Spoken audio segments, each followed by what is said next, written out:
ॐ स्थापकाय च धर्मस्य सर्वधर्मस्वरूपिणे अवतारवरिष्ठाय रामकृष्णाय ते नमः। जननीं शारदां देवीं रामकृष्णं जगद्गुरुं पादपद्मे तयो श्रित्वा प्रणमामि मुहुर्मुहुः। नमः श्री यतिराजाय विवेकानन्दसूरये सच्चित् सुखस्वरूपाय स्वामिने तापहारिणे।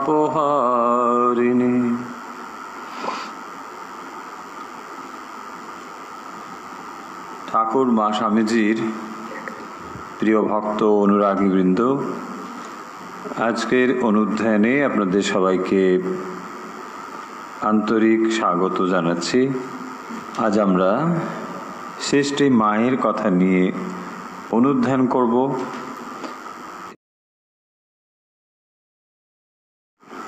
আমরা অরূপানন্দজির স্মৃতিকথা পড়ছিলাম। আজকেও আমরা সেই অরূপানন্দজির স্মৃতিকথাই পড়ব, তবে আজকে আমরা একটি বিশেষ জায়গা পড়ব। বিশেষ জায়গা এই জন্যে যে অনেক সময় ভক্তের ভগবানের উপরে অভিমান হয়, মানে এত তোমায় ডাকলাম তবু দেখা দিলে না, তো এরকম একটা ভাব হয়। আজকের আমরা যে অংশটুকু পড়ব সেখানে এইরকম ভাবই প্রকাশিত হয়েছে বা ফুটে উঠেছে। তো সেখানে মায়ের কাছে, মা সে জয়রামবাটি থাকুন বা যখন বাগবাজারেও থাকতেন, মায়ের কাছে ভক্তরা চিঠিপত্র পাঠাতেন, আর সেই সমস্ত চিঠিপত্র তার যারা সেবক ছিলেন তারা মাকে পড়ে পড়ে শোনাতেন এবং মা তার উত্তরও বলে দিতেন। সেই উত্তরগুলো সেবক গুছিয়ে লিখে দিতেন। এভাবেই মায়ের সঙ্গে যোগাযোগ করা হতো। তো এইরকমই এক ভক্ত, তিনি মায়ের কাছে চিঠিতে লিখেছেন যে ভগবানকে এত ডাকলাম কিন্তু তার দর্শন পাচ্ছি না ইত্যাদি। তো মা তার উত্তরে বলছেন, ঠাকুরের কথাই বলছেন। ঠাকুর বলতেন, সুখ ব্যস্ত দেও পিঁপড়ে, তার অনন্ত রয়েছে। তুমি যদি ঈশ্বরকে না ডাকো, আর কত লোক তো তাকে মনেই করছে না, তাতে তার কি? সে তোমারই দুর্ভাগ্য। ভগবানের এমনি মায়া যে তিনি এই রকম করে সব ভুলিয়ে রেখেছেন।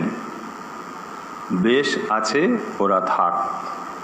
মানে অনেক দিন ডেকে ডেকে আর ওসব কিছুই নেই, অনেক ডাকলাম। অনেকে বলে না, ভগবানকে অনেক ডাকলাম, সেই ছোটবেলা থেকে কত ডাকছি, কোথায় ভগবান? নেই মনে হয়। যদি থাকতো আরে তো সাড়াটাড়া দিত। তো এইরকম ভাবটি চিঠিতে প্রকাশিত হয়েছে। তার উত্তরে মা সেবককে বলছেন এইভাবে যে ব্যাস সুখ তো ডেও পিঁপড়ে, তার অনন্ত রয়েছে। অর্থাৎ ভগবান হচ্ছেন অনন্ত, তার যে ব্যাপ্তি তাকে ধারণা করা যায় না, কারণ তিনি অনন্ত। তুমি যদি ঈশ্বরকে না ডাকো, কারণ অনেক ডেকে ডেকে দেখলাম তাকে কিছু পাওয়া টাওয়া যাচ্ছে না, তাহলে ভগবান তুমি নেই, তোমাকে আমি কাল থেকে আর ডাকবো না। বলছেন তাতে তার কি? ভগবানকে তুমি যদি না ডাকো তাহলে ভগবান কাল থেকে আর তোমার ওই নকুলদানা, সন্দেশ, ভালো ভালো মিষ্টি কিছুই পাবে না। ভগবানের বড়ই দুর্দিন। সেই জন্যে বলছেন তাতে তার কি? তুমি যে ডাকো ভগবানকে, এতে ভগবানের তোমাকে প্রয়োজন না তোমার ভগবানকে প্রয়োজন, এইটি আগে দেখতে হবে। আমরা যে ভগবানকে ডাকি এটি আমাদের প্রয়োজনে। যখন আমাদের প্রয়োজন বলে মনে হবে তখন তো তাকে আমরা ডাকবই। বলছেন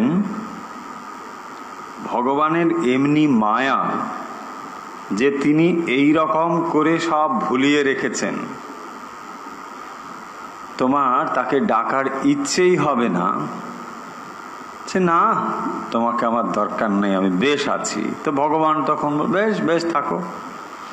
এইটি বলছেন বেশ আছে ওরা, থাক। তো তখন অরূপানন্দজি মাকে বলছেন এরা যে ভগবানকে চায় না তা নয়। অর্থাৎ যারা এইরকম করে বলছেন ভগবানের কাছে অনেক চেয়েছি, অনেক ডেকেছি তাকে, কিন্তু তার দেখা পাচ্ছি না, তো তখন অরূপানন্দজি বলছেন যে যারা এই রকম করছে বা করে তারা যে ভগবানকে চায় না তা নয়, চায়। না চাইলে তাদের মনে এরকম প্রশ্ন উঠবে কেন? তবে যাকে আপনার বলে ধরতে যাচ্ছি তিনি ধরাছোঁয়া দিচ্ছেন না, এইটি বড় প্রাণে লাগে। তো তখন বলছেন বুদ্ধ, চৈতন্যদেব, যীশুখ্রিস্ট এরা ভক্তদের জন্য কত করতেন, কিসে তাদের কল্যাণ হবে। মায়ের কাছে বলছেন যে মা, যদি মানুষ ভগবানকে না ডাকে এবং তাকে ডেকে যখন সে আর কিছুই পাচ্ছে না, সারা ভাবছে আর ভগবানকে দরকার নেই, এই রকম ভাবটি ফুটে উঠেছে চিঠিতে। এবং তার উত্তরে শ্রী মা বলছেন যে ব্যাস, সুখদেব এরা ডেও পিঁপড়ে। ডেও পিঁপড়ে মানে এরা পিঁপড়ের মধ্যে খানিকটা বড়, শক্তিশালী ডেও পিঁপড়ে, কিন্তু তারাও তার হদিশ করতে পারছে না। যিনি অনন্ত অসীম, সেই ভগবানের সীমা পরিসীমা করা এদের মতো পুরুষদের, যারা ব্যাসদেব, সুখদেব, তারা বলছেন হদ্দ ডেও পিঁপড়ে। তাহলে তার তুলনায় যারা সাধারণ মানুষ তারা অতি নগণ্য।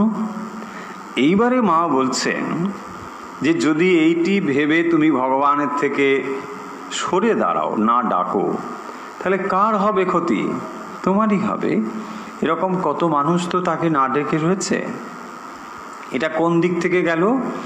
এটা ভক্তের একটা অভিমানের দিক। আচ্ছা, এটা তো হতে পারে আমি তাকে ডাকছি না, কিন্তু তিনিও তো হাত বাড়িয়ে আমাকে ডেকে নিতে পারেন, হতে পারে এটা। এই প্রসঙ্গটি এখানে অরূপানন্দজি মাকে বলছেন যে মা, আগের অবতার যারা ছিলেন, যেমন বুদ্ধ, চৈতন্যদেব, যীশুখ্রিস্ট, এরা ভক্তদের জন্য অনেক করেছেন। মানে তারাও, সাধারণ মানুষ তো ভগবানকে ভুলেই রয়েছে, কিন্তু যদি ভগবান তাদের জন্য খানিকটা ভাবেন, তাদেরকে হাত ধরে তুলে নেন, তাহলে তো হতে পারে। সেই প্রসঙ্গে বলছেন আমাদের ঠাকুরেরও তো ওই ভাব ছিল, মানে ঠাকুরও তো এটা চাইতেন, তবে আমারও তো সব সময় মনে থাকে না। অর্থাৎ এই যে ভক্তদের কাউকে কাউকে তিনি তার দিকে আকর্ষণ করবেন, সেইটি বলছেন। আমি ঠাকুরকে বলি, ঠাকুর তুমি সকলের কল্যাণ করো, যে যেখানে আছে আমার তো সকলকে মনে থাকে না। আর দেখো তিনি সব করছেন, তা না হলে এ সব আসছে, এত সব আসছে। উত্তরটা কি হলো? মা বলছেন যে আমাদের ঠাকুরেরও ওই ভাব ছিল। অর্পানন্দজি বলছেন যে তাহলে ভক্ত যখন পাচ্ছেন না তখন ভগবান এগিয়ে আসুন। যেমন যেমন বুদ্ধ, চৈতন্য, যীশুখ্রিস্ট তারা ভক্তদের জন্য অনেক করেছেন, তাহলে গোল মিটে যায়। তখন মা বলছেন যে ঠাকুরেরও ওই ভাব ছিল, ঠাকুর ওটাই তো করেছেন। তারপরে তিনি নিজের প্রসঙ্গে বলছেন যে আমি এখন আর এসব পারি না, মানে নাম ধরে ধরে কাউকে তার এটা ভালো হোক, মঙ্গল হোক, সেই জন্য আমি কি করি, আমি ঠাকুরের কাছে প্রার্থনা করি এবং বলি ঠাকুর এদের মঙ্গল করো, এইটা আমি বলি। এবং নিশ্চয়ই ঠাকুর একথা যে শুনছেন এ বিষয়ে কোনো সন্দেহ নেই। এবং তাই তিনি বলছেন তা না হলে এত সব আসছে, এত সব আসছে মানে এই যে এত মানুষজন আসছে, সবাই যে সৃষ্টি মায়ের কাছে আসছেন তারা কি এমনি এমনি আসছেন? তো নিশ্চয়ই ঠাকুর মায়ের প্রার্থনা শুনছেন, এইটি হলো তার বক্তব্য। তা তো বটেই, মানুষ কালী, দুর্গা এসবকে বরং ঈশ্বর বলে বিশ্বাস করতে পারে, কিন্তু মানুষকে ঈশ্বর বলে বিশ্বাস করা এ কি হতে চায়? দেখুন, শ্রী শ্রী মা বলছেন ঠাকুরের কাছে প্রার্থনা করছি ওদের জন্য মঙ্গল হয়। আমি তো সবার নাম ধরে বলতে পারি না, সবার জন্য মঙ্গল প্রার্থনা করি। এবং ঠাকুর যে সে প্রার্থনা শোনেন তার প্রমাণ হলো এত যে সবাই আসছে, নিশ্চয়ই তাদের প্রার্থনা পূর্ণ হচ্ছে, তা না হলে তারা কেন আসবে? এই প্রসঙ্গে তারপরেই তিনি বলছেন যে অরূপানন্দজি, কালী, দুর্গা এসবকে বরং ঈশ্বর বলে মানা যায়।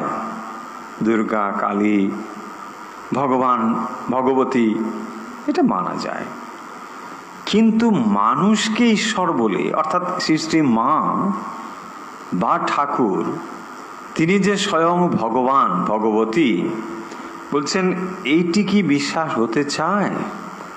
এ তো অত সহজে বিশ্বাস হতে চায় না।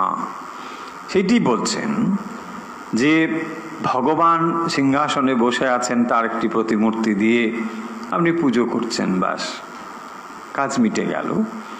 কিন্তু যেই ভগবানকে আমি পুজো করছি মাটির প্রতিমা বা পটে, সেই ভগবানই আপনার সামনে রক্ত মাংসে শরীরে উপস্থিত, এইটি অত সহজে বিশ্বাস হয় না।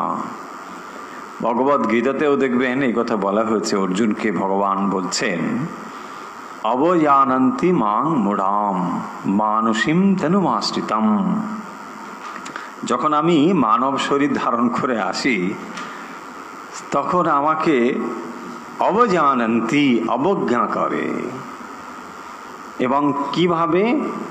মূঢ়, যারা মূঢ় মোহগ্রস্ত ব্যক্তি তারা আমাকে অবজ্ঞা করে, কারণ তারা মনে করে ইনিও মানুষ, এর কাছে আর কি। তারা বুঝতে পারে না। আজ আমরা সৃষ্টি মাকে ভগবতী বলছি, ঠাকুরকে ভগবান বলছি, কিন্তু কল্পনা করে ভেবে দেখুন, যখন সৃষ্টি মা দক্ষিণেশ্বরে ছিলেন, কামারপুকুর, জয়রামবাটির দিনগুলো, তার আশেপাশে কত মানুষ ছিল, কিন্তু সেই মানুষগুলো তাকে ভগবতী বলে বুঝতে পারত? কখনোই নয়। তা না হলে ওই ভগবতীকে ওই রকম ছেঁড়া কাপড় পরে, শাক ভাত, তাও আবার লবণটুকু জুটেছে তো শাকটুকু জোটেনি, এরকম অবস্থা দিন কাটাতে হতো না। সেই জন্যে যখন ভগবান মানব শরীর ধারণ করে আসেন, তাকে ধারণা করা সহজ নয়, এবং এই ধারণা করতে গেলেই সাধন ভজনের দরকার। যথার্থ সাধন ভজন না হলে ভগবান অবতীর্ণ হলেও তাকে আমরা চিনতে পারবো না। অনেক সময় দেখবেন আমাদের এরকম মনে হয় যে যদি ওই দক্ষিণেশ্বরে আমরা সেই সময় ঠাকুরের সময় আসতাম, জয়রাম বাটিতে যদি থাকতাম, কিন্তু যদি সত্যিই আমাদের সাধন ভজন না থাকে, একটা সাধারণ মানুষের মতোই তাকে হয়তো আমরা ভাবতাম। আজও দক্ষিণেশ্বরে একজন পূজারী আছেন, হয়তো তার থেকে শ্রীরামকৃষ্ণকে খুব বেশি মূল্য দিতামই না, তাই না? ভাবতো ওই তো ব্যাস পুজো করে ওখানে থাকে আর যত রকম সব ওই এরকমই হতো। ও অনেক পূজারী দেখা আছে, চলো আর কি দেখ। শ্রীরামকৃষ্ণকে দেখেই তারা বলছে না চলো চলো ও নৌকোয় গিয়ে বসি। বন্ধুরা ওখানে কথা বলছে, আরে ওর কাছে আসে কি, একটা দাড়ি ঠাড়ি আছে, তাও খানিকটা কাঁচা পাখা, এমন কিছু বিরাট সুন্দর ছবি তুলে নিয়ে যাওয়ার মতো তো নয়। তো কি আর শুনবে ওর কাছে কথা, তো চলো বলছেন তোমরা এসো ভাই নৌকো গিয়ে বসি। দেখুন, স্বয়ং ভগবান এসেছেন। ভগবান মানে কি? এই বিশ্ব ব্রহ্মাণ্ড যতটা আপনি ধারণা করতে পারেন তার বাইরেও যতটা রয়েছে তার অধিপতি তিনি, স্বয়ং পরমেশ্বর তিনি। সেই ভগবান ওই ছোট্ট একটা মানব শরীরে ওই দক্ষিণেশ্বরের ছোট্ট ঘরটিতে ছোট্ট খাটের উপর একটা হাঁটু পর্যন্ত ধুতি পরে বসে আছে। আপনার বিশ্বাস হবে? জি না। শ্রী শ্রী মা জয়রামবাটিতে কলকাতা থেকে ভক্তরা গিয়েছেন, তাঁদের একটু চায়ের অভ্যেস। সকালবেলা তিনি ওই একটা পাত্র নিয়ে দুধের সন্ধানে বেরিয়েছেন। হাঁটুতে বাতের ব্যথা, হাঁটতে পারেন না ভালো করে, তবুও তার মধ্যে খুঁড়িয়ে খুঁড়িয়ে খুঁড়িয়ে খুঁড়িয়ে যাচ্ছেন। আপনি দেখে কি ভাববেন? সাধারণ মহিলা যাচ্ছে, ওই কেটে কেটে একটু নিয়ে আসছে, ভক্তদের একটু চাটা খাওয়াবেন। এর বেশি আপনি ধারণা করতে পারবেন না। কারণ যখনই আপনি দেখবেন আপনার ভিতরে তপস্যা রয়েছে, সাধন ভজন রয়েছে, কেবল তখনই আপনি এইগুলোর মূল্য বুঝতে পারবেন। তা নাহলে সাধারণ মানুষের চোখে এগুলো ধরা পড়বে না। দক্ষিণেশ্বরে শ্রীরামকৃষ্ণ যখন ছিলেন কত মানুষ তাকে দেখেছে, দক্ষিণেশ্বরের কত কর্মচারী তাকে দেখেছে, কত বিশিষ্ট জনেরা তাকে দেখেছে, কিন্তু সবাই পারছেন না। কেশবচন্দ্র সেন দেখুন, তার সাধন ছিল, ভজন ছিল। শ্রীরামকৃষ্ণ বলছে না দেখলুম এর ফাতনাটা ডুবেছে। তো এই যে কেশবচন্দ্র সেন তিনি ঠিক ঠিক ধ্যান করছেন, তার মানে তার ওই সাধন ভজন ছিল। সেই সাধন ভজন ছিল বলেই তিনি শ্রীরামকৃষ্ণকে অন্য চোখে দেখছেন যে না।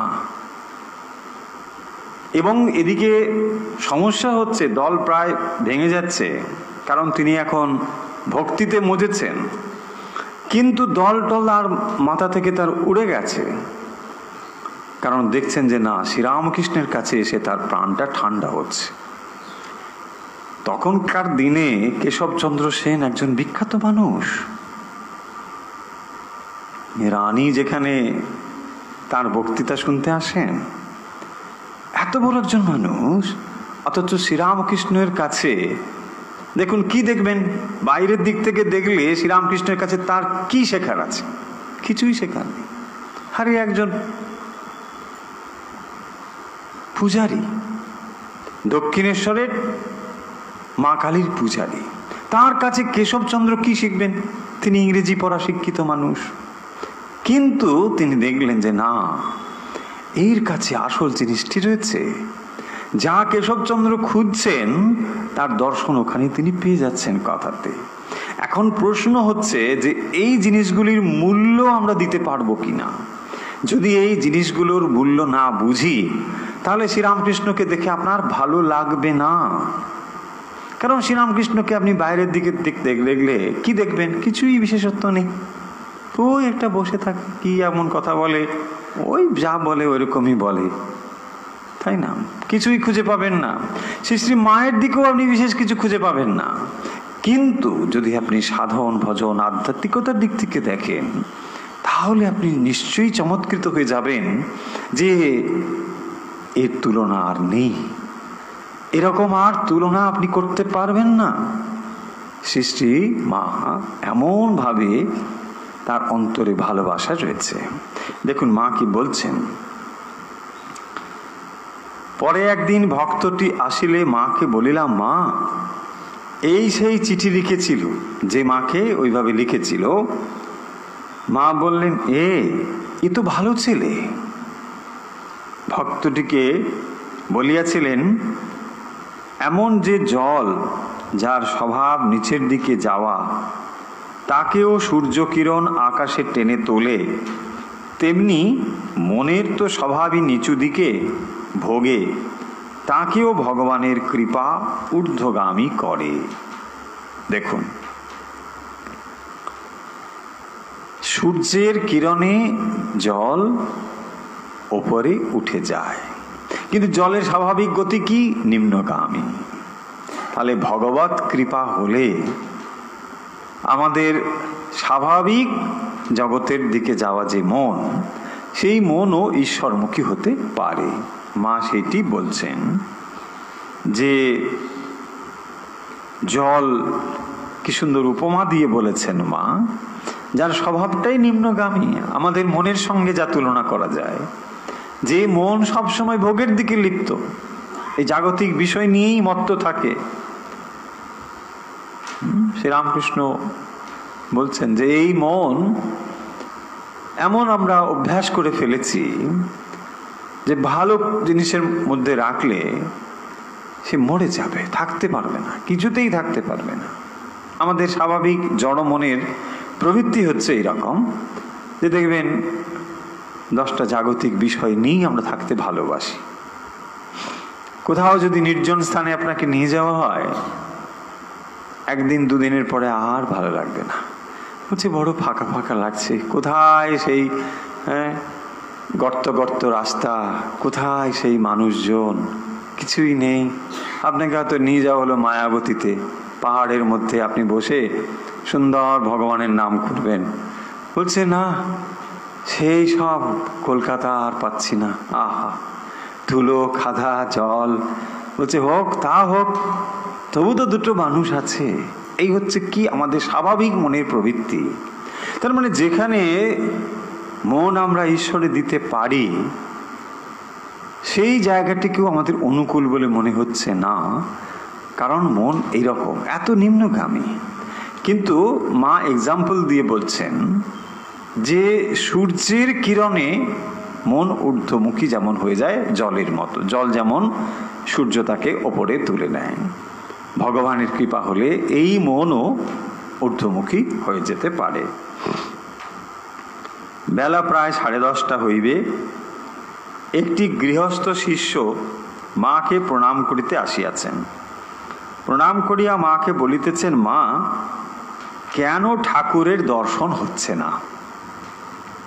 আবার সেই প্রসঙ্গ আজকে বলেছি আমরা, আজকে বড় অভিমানের পালা, ভগবানের কেন দেখা হচ্ছে না সেই বিষয়গুলো। অনেকে দেখবেন মনে মনে এইসব হয়, তো তারই আমরা প্রতিফলন পাবো আজকের এই স্মৃতিকথাতে, আমরা সেইগুলো আজকে পড়ছি। মা কেন ঠাকুরের দর্শন হচ্ছে না? মা বললেন, ডাকতে থাকো ক্রমে হবে। এটা শুনে কি মনে হবে? এই একটা গতানুগতিক উত্তর, ডাকতে থাকো ডাকতে থাকো, সবাই তো বলে ডাকতে থাকো। কত মুনি ঋষি যুগ যুগান্তর ধরে তপস্যা করে পেলে না, আর তোমাদের ফস করে হবে? এ জন্মে না হয় পরজন্মে হবে, পরজন্মে না হয় তার পরজন্মে। ভগবান লাভ কি এতই সোজা? তবে এবার ঠাকুরের সোজা পথ তাই। এই কথাগুলো আরেকবার বিশ্লেষণ করে দেখার চেষ্টা করি। মা বলছেন, ডাকতে থাকো ক্রমে হবে। ডাকতে থাকো ক্রমে হবে মানে ভগবানকে তুমি ডাকতে থাকো, ধীরে ধীরে বাকি যা কিছু সব হবে। আর ভক্ত বলছেন, কেন ঈশ্বরের দর্শন পাচ্ছি না, ঠাকুরের দর্শন হচ্ছে না কেন? ঠাকুরের যে দর্শন হচ্ছে না এটা তো বুঝতে পারছি, কেন হচ্ছে না? দেখুন, যখন আপনি একটি গোলাপ ফুল ফোটাতে চান তখন কি করেন? গোলাপ গাছ লাগিয়ে দিলেন, সার দিচ্ছেন, জল দিচ্ছেন, নানা রকম অনুকূল পরিবেশ তৈরি করছেন, অথচ ফুল ফুটছে না। তার মানে কোথায় আপনার সমস্যা রয়েছে? যে পয়েন্টগুলো আপনি করছেন ফুল ফোটানোর জন্যে, নিশ্চয়ই সেখানেই কোনো সমস্যা রয়েছে। যদি সব ঠিকঠাক হয় ফুল তো ফুটবেই। দেখবেন এইটি না বুঝে আমরা অনেক সময় বলি ভগবান দেখা দেয় না। ভগবান দেখা দেয় না নয়, তুমি দেখা পাওয়ার অনুকূল অধিকারী নও, এই কথাটি বুঝি না। ভগবান দেখা দেয় না, ভগবান বড়ই পক্ষপাতী, যারা শয়তানি করে তাদেরকেই সব দেয়। আমরা এত ভালো মানুষ, আমাদের কিছু দেয় না। ভগবান বড়ই পক্ষপাতী। দেখবেন এইসব আমরা করি। ভগবানের কাছে কোনো পক্ষপাতিত্ব নেই, বিন্দুমাত্র পক্ষপাতিত্ব নেই। কারণ আমরা ওই পক্ষপাতি ছাড়া আর বুদ্ধি তো আমাদের ওইরকম, এর বাইরে বুদ্ধি নেই। সেই জন্যে আমাদের এই হচ্ছে বুদ্ধি। আমরা মনে করি যে ভগবানও বোধ হয় এরকম, মানে যারা তার খুব খারাপ কাজ করে বেড়াচ্ছে তাদের কি সব ঢেলে দিচ্ছে। আমরা এত ভালো মানুষ, কত সুন্দর করে সাজিয়ে ভগবানের পুজো টুজো করি, বিরাট করে মানে ঘটা করে করি, কিছুই হয় না, ভগবানের মন ওঠেই না। এই বক্তব্য বলছেন কত মুনি ঋষি, দেখুন, যুগ যুগান্তর ধরে তপস্যা করে পেলে না, আর তোমাদের ফাঁস করে হবে? মুনি ঋষি যুগ যুগান্তর ধরে, এর দ্বারাই তো প্রমাণিত হচ্ছে, এই কথার দ্বারা, যে ঈশ্বর লাভ মানে সম্পূর্ণ পারফেকশন। পারফেকশনের 100%, সেখানে কোনো সামান্যতম, শ্রীরামকৃষ্ণের ভাষায় যদি সামান্যতম কামনা বাসনা থাকে, বলছেন একটি রসগোল্লা খাবার যদি ইচ্ছে মনে ওঠে তাহলে আবার একবার শরীর ধারণ হবে। তার মানে ভেবে দেখুন, আপনার কামনা বাসনার পারফেকশন 100% হতে হবে, একটু এদিক ওদিক হলে হবে না। মনের ভেতরে হাজার হাজার কামনা বাসনা গজগজ করছে, গজগজ করছে, তবু আমরা বলি না, কোথায়, আমার তো সেরকম কিছুই নেই, ওই তো দুটো খিদে খেলে খেয়ে নি, ঘুম পড়ে ঘুমিয়ে পড়ি, আর ব্যাস, আর এই হচ্ছে আমাদের অবস্থা। পূজনীয় ভূতেশানন্দ মহারাজকে অনেকে দেখেছেন তো, তিনি খুব মজা করে কথা বলতেন। তো প্রণামের সময় এরকম সব ভক্তরা এসেছেন, তো একজন বলছেন, মানে ওখানে মা প্রণাম করেছেন, খুব কান্নাকাটি করছেন মহারাজা করে, আবেগ থাকে খুব। তো বলছেন, কেন কাঁদছো মা, তোমার কি হয়েছে? বলছে, না আমার ভগবান দেখতে, ঠাকুর ভগবানকে দেখবো, ঠাকুরকে দেখবো না, এসব কি বলছে? বলছে হবে হবে, তোমার এসব হবে না, আমার কোনো কামনা নেই, বাসনা নেই, কিচ্ছু নেই, কেন আমার হবে না? তো তারপরে মা, ঠাকুর তুই তো গুরুদেব, তো গুরুদেব তো আর খুব কঠিন কিছু বলতে পারবেন না, তাই তাকে বলছে হবে মা, হবে হবে, চিন্তা করো না, হবে হবে। পরে মহারাজ বলছেন যে কামনা বাসনা নেই নয়, উনি মনটাকেই বুঝতে পারেন না, যে ওনার মনের যে অবস্থাটা কি সেটাকেই উনি অ্যানালিসিস করতে পারছেন না, তাই ভাবছেন মনে কামনা বাসনা কিচ্ছু নেই। এই হচ্ছে অবস্থা। আমরা অনেকে অ্যানালিসিস করতেই পারি না যে মনের ভেতরে হাজার হাজার কামনা বাসনা গিজ গিজ করছে, অনলি অপেক্ষা করছে সিচুয়েশনের জন্যে। সিচুয়েশনটা নেই বলে আমরা ভাবছি না, আমরা সব একদম সুন্দর বসে আছি। যেই সিচুয়েশনটা আসবে না, দেখবে ঝাঁপিয়ে পড়বে, মানে ফোয়ারার মতো একদম প্রবল বেগে সব কামনা বাসনা বেরিয়ে আসবে। সেই জন্যে নেই বলে এটা অত সোজা নয়।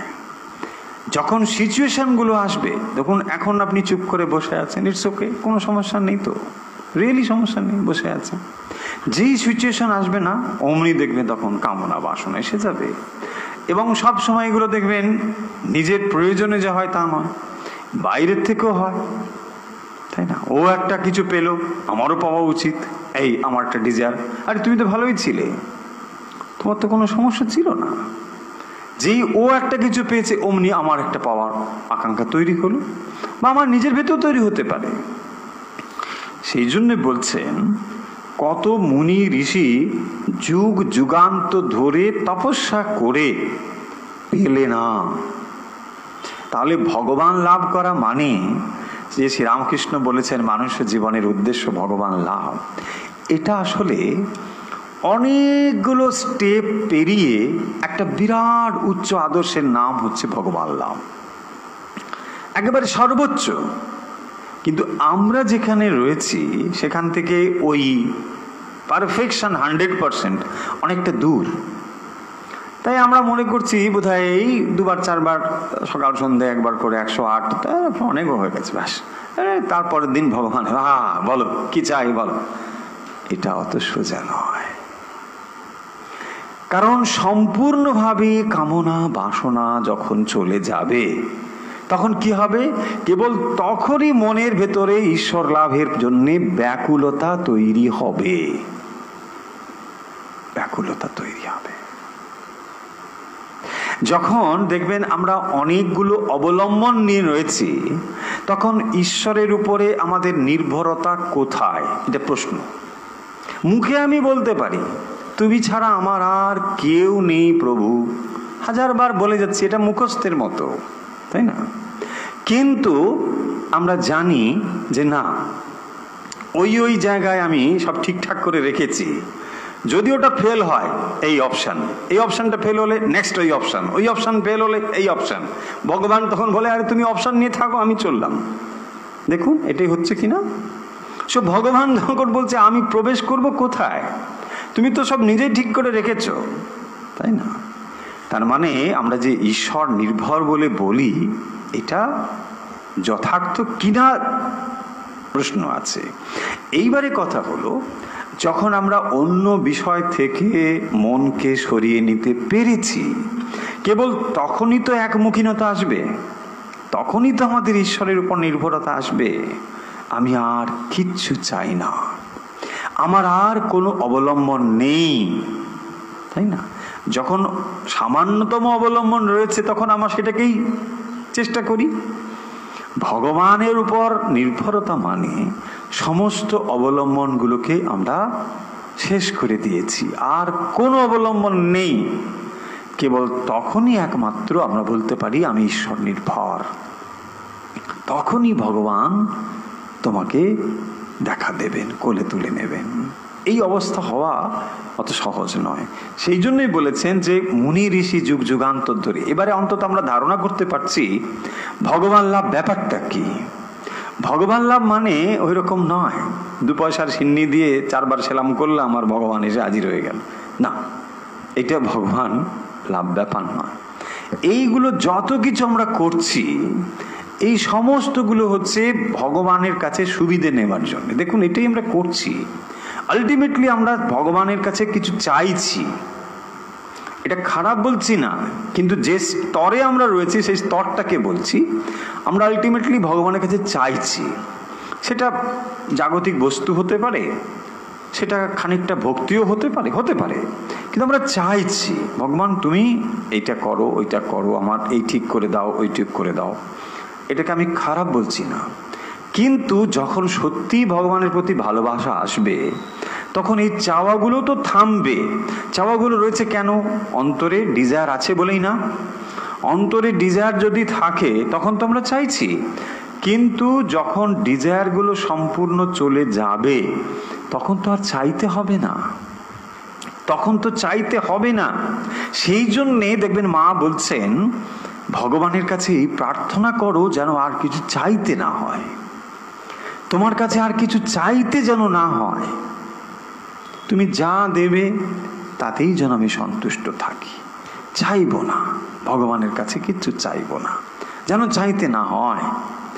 শ্রীরামকৃষ্ণ পাঠিয়ে দিচ্ছেন নরেন্দ্রনাথকে, যা মায়ের কাছে আজ চেয়ে নিবি। তিনি প্রস্তুত হয়ে যাচ্ছেনও, কিন্তু চাইতে পারছেন না, ফিরে আসছেন। দেখুন এইখানে হচ্ছে ঠিক ঠিক পয়েন্ট।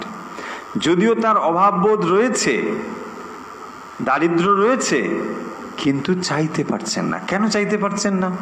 না, এই সামান্য জিনিসগুলো তার কাছে চাওয়া যায় না।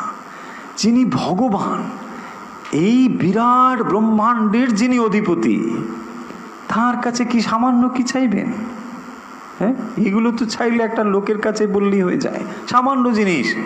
কিন্তু যিনি ব্রহ্মাণ্ডের অধিপতি, তার কাছে আপনি নিশ্চয়ই সামান্য জিনিস চাইবেন না, আপনি অনন্ত চাইবেন, অসীম চাইবেন, ভক্তি চাইবেন। এই তো সেইটি এখানে বলছেন। আর তোমাদের ফস করে হবে, দেখুন তার মানে কতটা নারিশমেন্ট দরকার, কতটা ব্যাকুলতা দরকার, কতটা চেষ্টা দরকার, তবেই আমরা সেটা লাভ করতে পারি। এবং মা আমাদের এই অবস্থাটি দেখে বলছেন, এ জন্মে না হয়, দেখুন পরজন্মে হবে, পরজন্মে না হয় তারপরের জন্মে হবে না। এই কথাটা শুনে আমরা যেন সাধনাতে শিথিলতা না মনে করি, যে ও তাহলে তো হয়েইছে, বাস তো হবেই হবেই। যখন আপনার মধ্যে এই ব্যাকুলতা আসবে, তখন মনে হবে যে না, আমি এই জন্মেই লাভ করব, এই চেষ্টা থাকবে। কিন্তু সেটি যদি না হয়, কারণ এই শরীর কত সময় থাকবে? 100 বছর খুব বেশি হলে। এই শরীরটাকে তো আপনি তার বেশি আর ব্যবহার করতে পারবেন না মোটামুটি। তো তারপরে কি হবে? কিন্তু চেষ্টা তখনও থাকবে। সেই জন্য বলছেন, এই জন্মে না হয় পরের জন্মে, না হয় তারপরের জন্মে হবেই। অতএব এইটি বলছেন যে ভগবান লাভ কি এতই সোজা? তাহলে ভগবান লাভ ব্যাপারটা এত সহজ নয়। জাগতিক বস্তু লাভ তার তুলনায় অনেক সহজ, অনেক সহজ। আমরা মনে করি না যে একজন মানুষ খুব একটা বিরাট প্রতিষ্ঠা লাভ করলো, সেখানেও স্ট্রাগল রয়েছে, এমন নয় যে সে এমনি এমনি হয়ে গেল, না, অনেক স্ট্রাগল। কিন্তু ভগবান লাভ তার তুলনায় সম্পূর্ণ আলাদা জিনিস।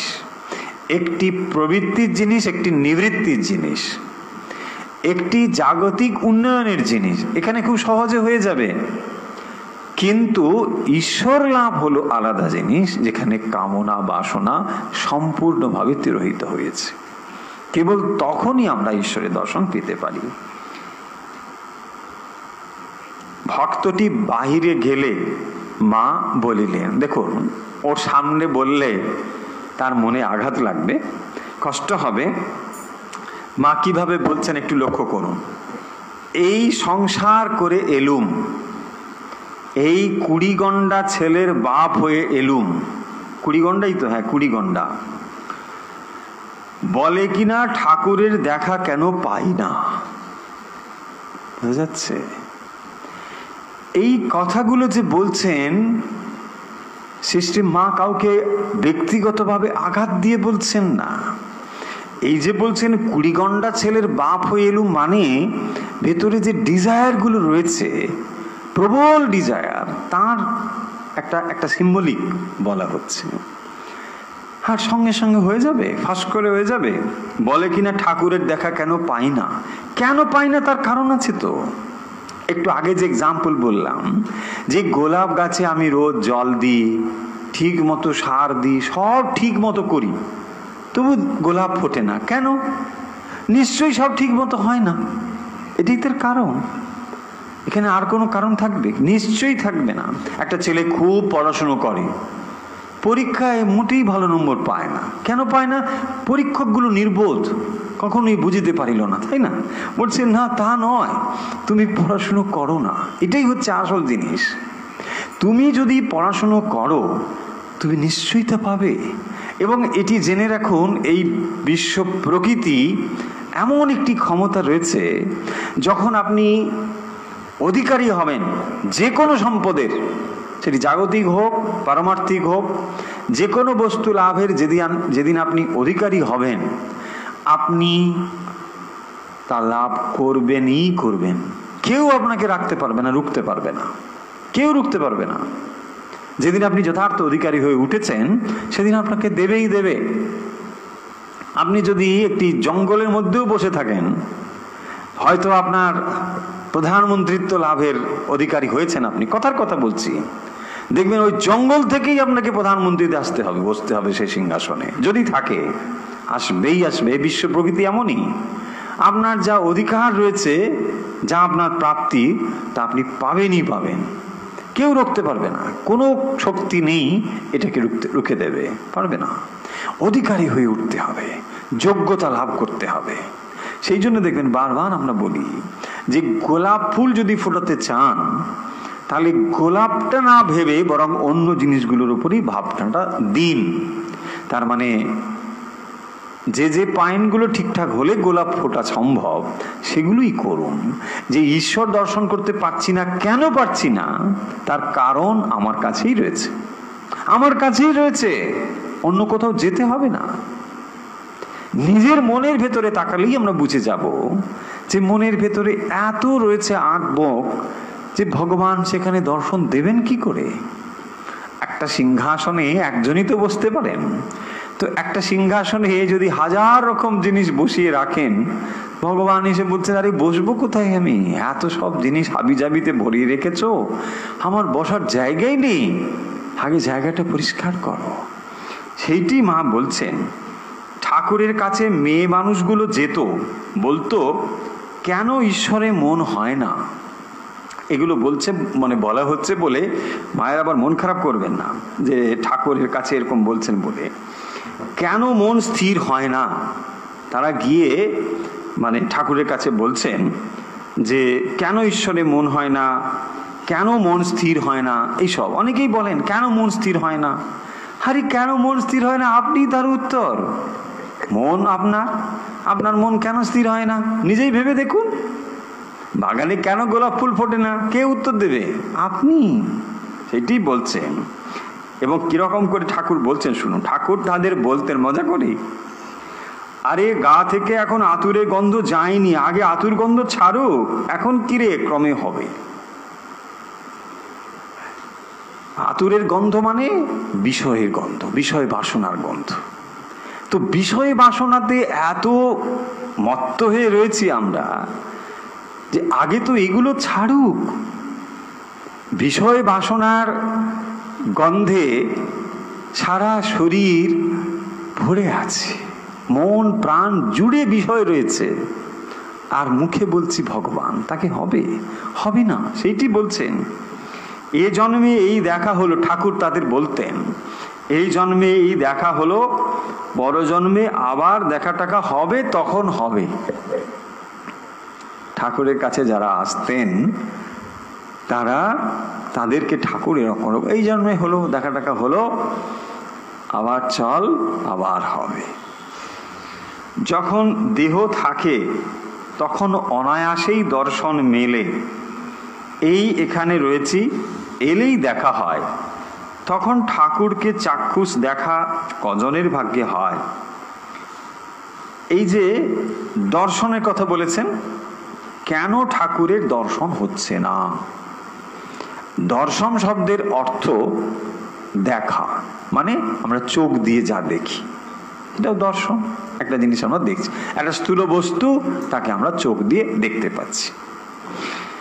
সেই প্রসঙ্গে বলছেন যে দেখা মানে একটা স্থূল জিনিস হতে হবে। ঠাকুরকে দর্শন মানে তাহলে ঠাকুরের স্থূল দেহটাকে বলছেন। যখন ঠাকুরের দেহ ছিল তখন অনায়াসে তার দর্শন করা সম্ভব, কেউ সেখানে এলেই তাকে দেখতে পেত। কিন্তু যখন ঠাকুর আর স্থূল দেহে নেই, তখন তাকে দেখতে হলে কিভাবে দেখতে হবে, তখন ধ্যানের দ্বারা তাকে দেখতে হবে। এবং সেই দর্শন তো আর স্থূল দর্শন হবে না, অর্থাৎ স্থূল শরীরে যখন আমরা তাকে দেখছি, ধ্যানের গভীরে যখন দেখি, এ দুটোর মধ্যে তফাৎ রয়েছে। সেটি নিশ্চয়ই স্থূল শরীরের মতো দর্শন নয়। সেইটি মা বলছেন যে ভগবানকে এরকম স্থূল শরীরে কজন দেখতে পারে? স্থূল শরীরে দেখা যায় না সাধারণের পক্ষে। বিজয় গোসাই ঢাকায় গিয়েছিল, ঠাকুরকে দেখেছিল গা টিপে। ঠাকুর বললেন, আত্মাটা যে বেরিয়ে যায় এ ভালো নয়, দেহ বুঝি এবার বেশি দিন থাকবে না। বিজয় গোস্বামী তিনি দেখেছিলেন ঢাকায় ঠাকুরকে স্বচক্ষে, এবং তিনি সন্দেহ দূর করার জন্যে টিপে টিপে বলছে, আমি গা টিপে টিপে দেখলুম একবারে সেই। তো এটি সবার ভাগ্যে হয় না, সবাই এই দুর্লভ সুযোগ পায় না। দিয়ে মা বলছেন যে কার হয়েছে বলো না, অর্থাৎ এই যে স্থূল শরীরে দর্শন, এইটি অত সহজে হয় না, অতি দুর্লভ কারোর মধ্যে হয়।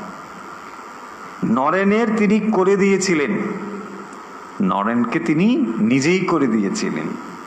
সুখ, ব্যাস, শিব, দেও, পিঁপড়ে স্বপ্নে হয়তো দর্শন হয়, নতুবা তিনি দেহ ধরে দেখা দেবেন, সে বহু ভাগ্যের কথা, প্রায়ই হয় না। স্বপ্নে দর্শন হতে পারে, ভগবানের কথা ভাবতে ভাবতে মন এত তন্ময় হয়ে যায়, এমনকি নিদ্রার মধ্যেও যখন তিনি স্বপ্ন অবস্থায় রয়েছেন, একেবারে গভীর নিদ্রার থেকে একটু নিচের স্তর, তখন সেই ভগবানের রূপগুলো তার দর্শন হয়। বলছেন এই দর্শন ও দর্শন, কারণ স্বপ্নে দর্শন ও দর্শন, এবং তার দ্বারাও তার মনের ভাব বা অবস্থাকে বোঝা যায়, ধরা যায়। কিন্তু তা না হলে একেবারে স্থূল শরীরের মতো যে দর্শন, স্থূল বস্তুর দর্শনের মতো, এই দর্শন কিন্তু সাধারণতই হয় না, সাধারণত হয় না। সেই জন্য দর্শন শব্দের অর্থ হচ্ছে অনুভব। অনুভব, অনুভব হচ্ছে ফিল করা, অর্থাৎ ভগবান যে রয়েছেন অন্তর্যামী রূপে, এইটি আপনি অনুভব করতে পারবেন। সেই অনুভব সম্ভব, তার জন্য স্থূল রূপে তাকে দেখতে হবে এমন কোনো কারণ নেই, এটা তাকে দেখা যায়। সেই যে দর্শন, তাকেই বলা হয়েছে দর্শন, মানে অনুভব।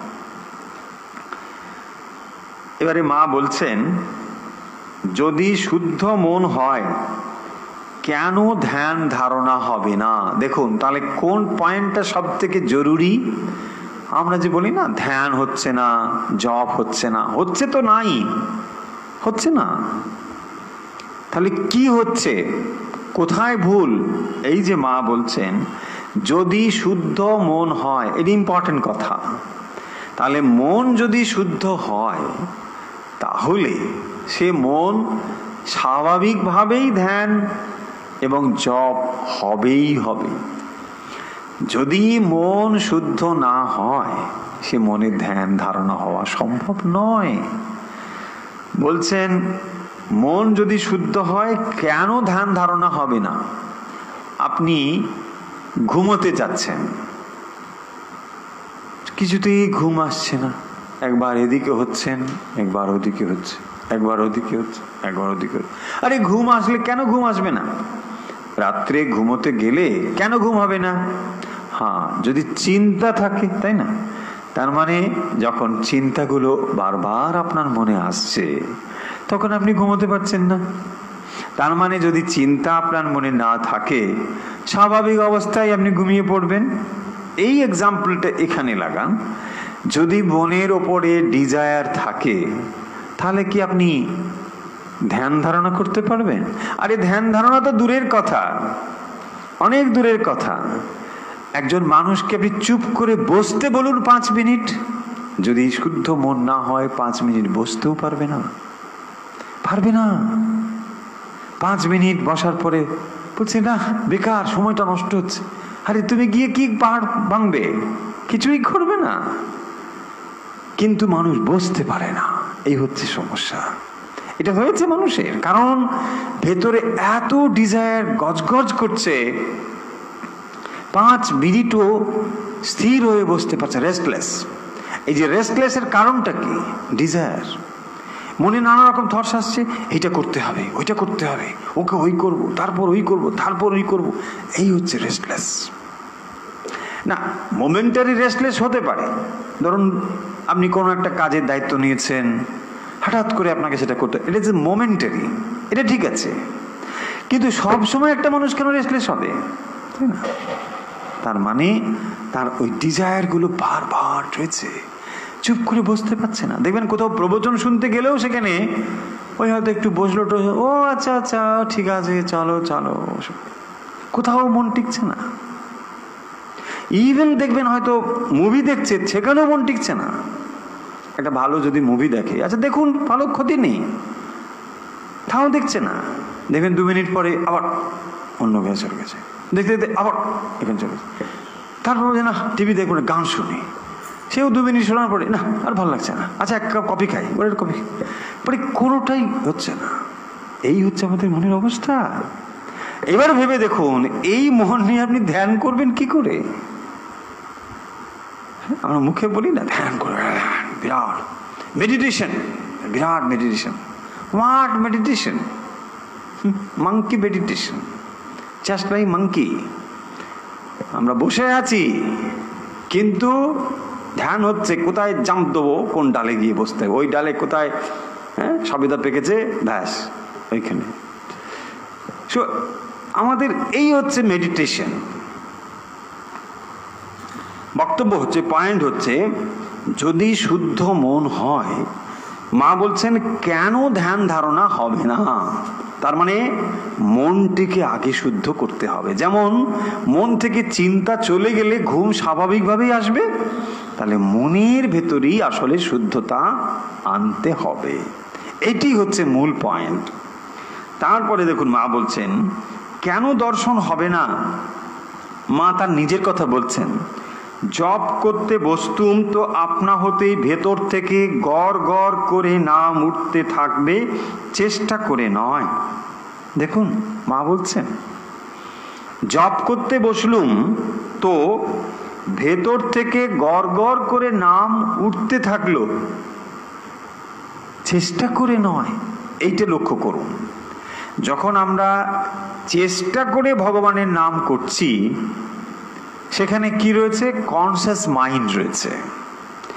যখনই এই কনসিয়াস মাইন্ডের ভেতরে আমরা রয়েছি, তখন কনসিয়াস মাইন্ড যদি একটু এদিক ওদিক হয়, তখন দেখবেন আর আপনি ওই জপ ধ্যানের মধ্যে নেই। আমাদের সাধন ভজন হতে হবে স্পন্টেনিয়াস, যেখানে কোনো চেষ্টা থাকবে না। আপনি এক্সাম্পল হিসেবে ভেবে নিন, শ্বাস প্রশ্বাস, রক্ত প্রবাহ, খাদ্য ডাইজেশন, ফুড ডাইজেশন, এই জিনিসগুলো কি আপনি চেষ্টা করে করেন না। এগুলো হতেই থাকে। আপনি এখন জানেন কত ব্লাড কিভাবে আপনার ফ্লো হচ্ছে, অক্সিজেন বডিতে কিভাবে যাচ্ছে, কিচ্ছু জানেন না, কিন্তু এটা ঘটছে, সকলেই জানি। ঠিক সেই রকম এটা আপনার কনসিয়াস মাইন্ড থেকে হচ্ছে না। কনসিয়াস মাইন্ড থেকে যেটা হয়, সেটাতে আপনি কি করেন? নিয়ন্ত্রণ করেন। সেখানে আপনার বুদ্ধি কাজ করে। যেটি আনকনসিয়াস মাইন্ড বা সাবকনসিয়াস মাইন্ড থেকে হচ্ছে, সেটা অটোমেটিক হয়ে চলেছে। ভগবানের নাম করতে করতে আপনার এমনই অবস্থা হবে, যেটা আপনাকে আর করতে হবে না। যেখানে করাটি শেষ হবে, করা মিন্স আপনার ডুয়ারশিপ, আমি করছি, আই এম ডুইং সামথিং। যখন আমি করছি সামথিংটা শেষ হবে, তখনই অ্যাকচুয়াল জিনিসটি শুরু হবে। মেন পয়েন্ট এটা মনে রাখবো। দেখুন, যখন আপনি বিছানায় মাথা দিয়ে এইবারে ঘুমোতে হবে, এইবারে ঘুমোতে হবে, এইবারে ঘুমোতে হবে, এইবার ঘুমোচ্ছেন কি? ঘুমোচ্ছেন না। এইবারে ঘুমোতে হবে জব করছেন শুধু, এইবারে ঘুমোতে হবে, এইবারে ঘুমোতে হবে, 12টা হয়ে গেল, 12টা হয়ে গেল।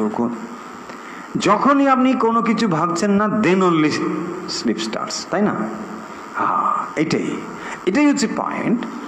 মা বলছেন, জব করতে বসতুম তো ভেতর থেকে গড় গড় করে নাম হতে থাকতো, চেষ্টা করে নয়, মা আবার তার সঙ্গে যুক্ত করছেন, চেষ্টা করে নয়। দেখুন কি করে এটা হতো। মা জব করতে বসতেন, এটা স্বাভাবিকভাবেই হয়ে যেত। তার মানে এই অবস্থায় পৌঁছতে পারলে তখন আর জব চেষ্টা করে করতে হয় না, মা এটা বলছেন। জব ধ্যান সব যথাসময়ে আলস্য ত্যাগ করে করতে হয়। দক্ষিণেশ্বরে একদিন শরীরটা খারাপ লাগায় একটু দেরিতে উঠেছি, তখন রাত 3টে উঠতুম। দেখুন মায়ের জীবন, দেখুন রাত 3টেই উঠতেন। মানে এরকম ভাববেন না যে ও 3টে উঠলেন তারপরে মানে বাস একটা ব্রেকফাস্টের পরেই একেবারে টানা হয়ে গেল, তারপরে উঠেই দুটোকে আবার একেবারে, কখনো না। মায়ের জীবনী যারা পাঠ করেছেন তারা জানেন মা সারাদিন কত কাজে ব্যস্ত থাকতেন।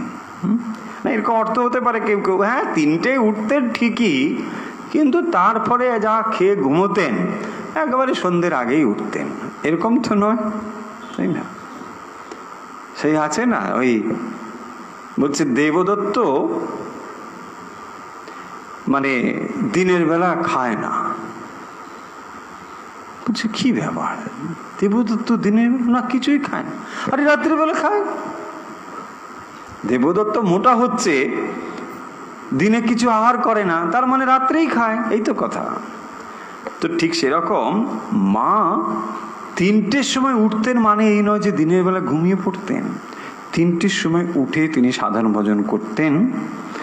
অথচ দেখুন মা বলছেন যে যখন একটু শরীর খারাপ হয়েছিল তখন কদিন ক্রমে দেখি সকালে উঠতে ইচ্ছেই যাচ্ছে না। তখন মনে হলো ওরে এই তো আলস্যে পেয়েছে।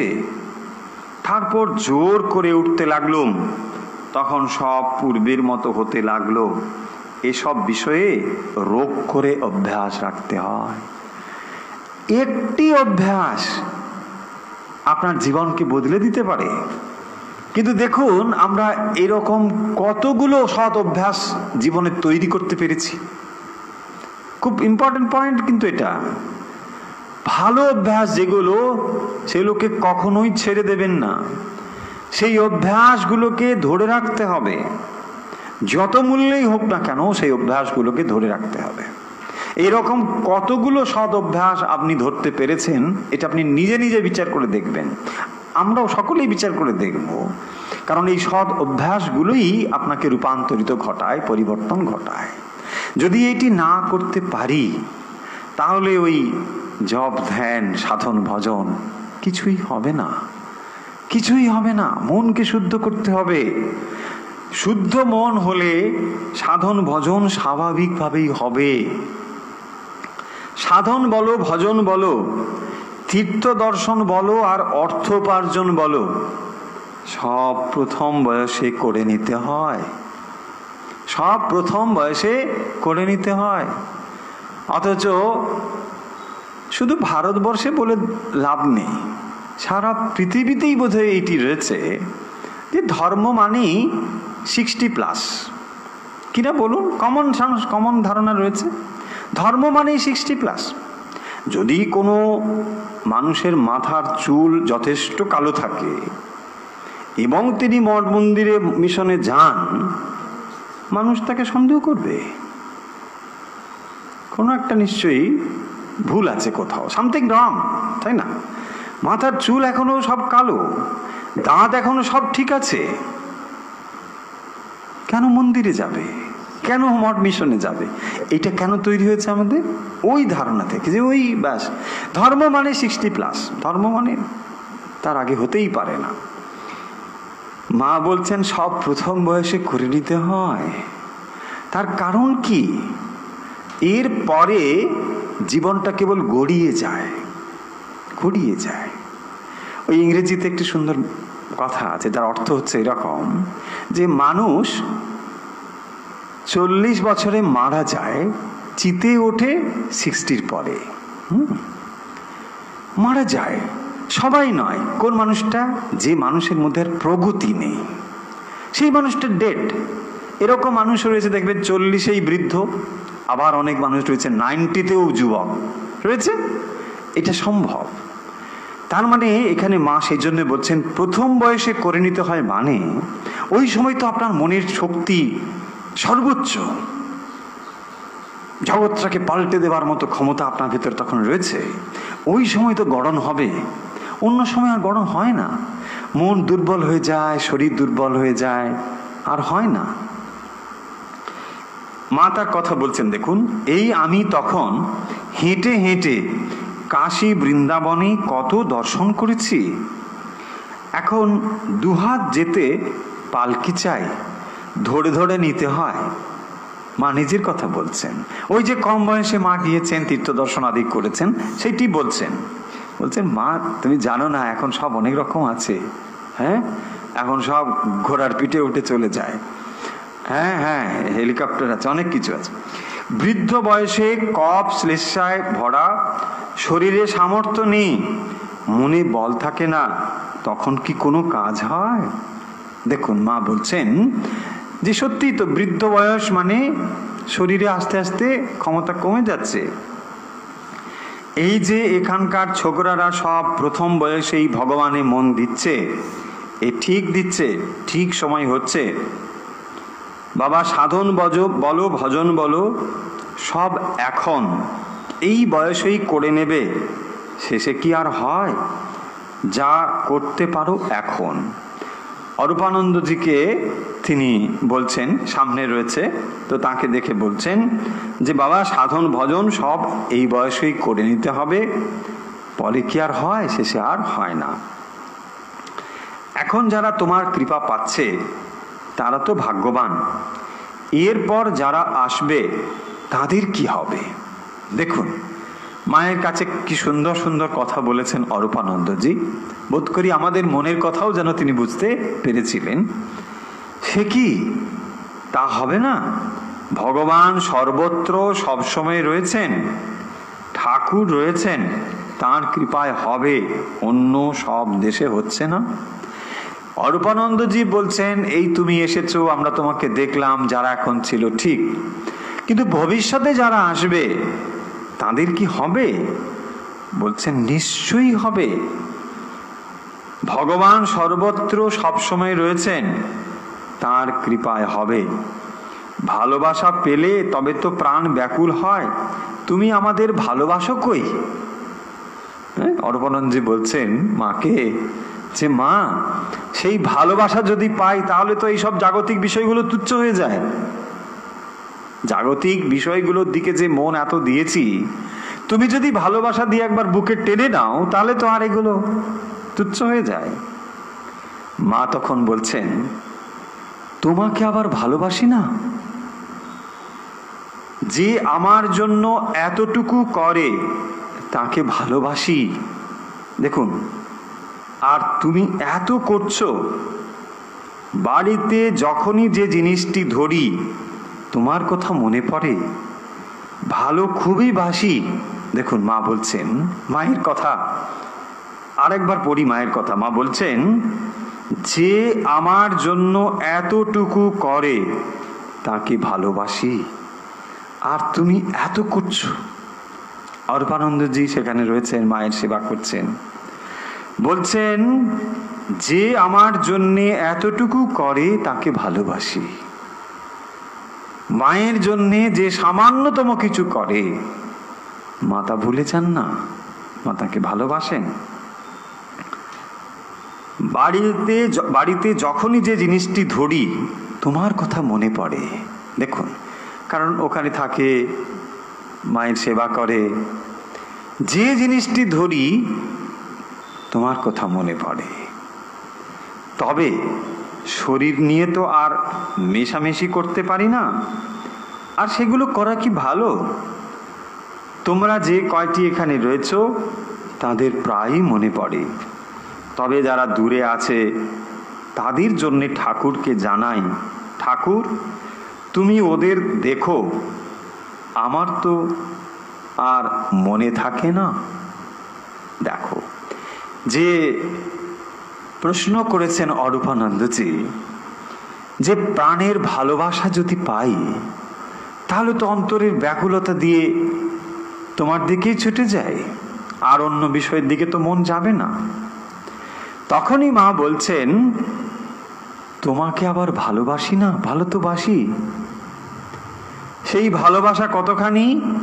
মা বলছেন, মা জগৎ জননী যে আমার জন্য এতটুকু করে, সামান্যতম যদি মায়ের জন্য করেন, বলছেন তাকে ভালোবাসি। যে মায়ের জন্য সামান্যতম কিছু করে, মা তাকে ভালোবাসে। এবং তিনি তাদের জন্য প্রার্থনা করেন যাদের কথা তার মনে পড়ছে না, অথচ তার সন্তান ঠাকুরের কাছে তিনি প্রার্থনা করেন, ঠাকুর তুমি ওদের দেখো, আমার তো আর মনে থাকে না, তুমি ওদের দেখো। তাই আমরা বিশ্বাস করি যে কেবল অরূপানন্দজির কাছে যে মা এই কথা বলেছেন তা নয়, মা আজও এই কথা সদা সর্বদাই বলে চলেছেন যে ঠাকুর তুমি ওদের দেখো। ওদের সবার নাম হয়তো মনে পড়ছে না, কিন্তু তিনি সকলের তো মা, সবার জন্য তিনি প্রার্থনা করছেন। আজকের মায়ের স্মৃতিকথা অরূপানন্দজির মূলত বিষয়টি ছিল যে অভিমানের সুর। তাকে এত ডাকলাম, ভগবানকে দেখতে পাচ্ছি না, এইটিই ছিল মূল প্রসঙ্গ। এবং তাতে মা উত্তর দিচ্ছেন যে ভগবানকে লাভ করা বা তার দর্শন করা এত কি সহজ? মন থেকে কামনা বাসনা সম্পূর্ণভাবে না গেলে মন ঈশ্বরমুখী তো হবে না। ঈশ্বরমুখী সম্পূর্ণ না হলে তাকে লাভ করা যায় না।